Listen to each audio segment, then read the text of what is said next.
هبدات الكرة المصرية اللي هنتحسب عليها كلنا. انا يوسف التهامي العمود.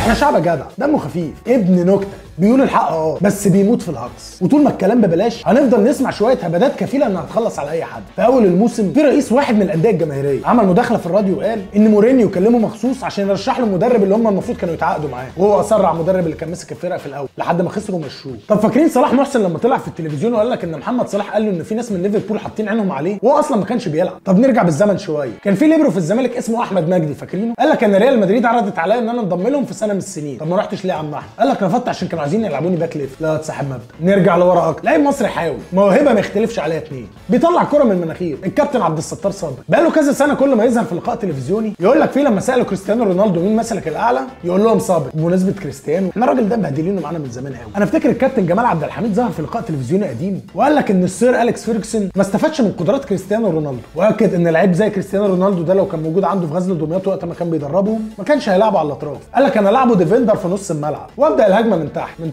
ده غير طبعا هبدت ان الكابتن حسام حسن اخو كابتن ابراهيم حسن يبقى احسن من هالاند وميدو احسن من ابره، اللي والله العظيم عرفنا ان انتوا الاثنين صحاب، ده انت صاحبه جدا، وان ماتش مصر والسنغال هيتعاد. واخرهم ان الكابتن سمير كمونه كان بيقيم ميسي وبيقول عليه انه لسه ما نضجش كرويه، حبيبه كمونه. وغيرهم من هبدات تانية كتير. اكتبوا لي تحت في الكومنتات ايه اكتر هبده في الكره المصريه استفزتكم.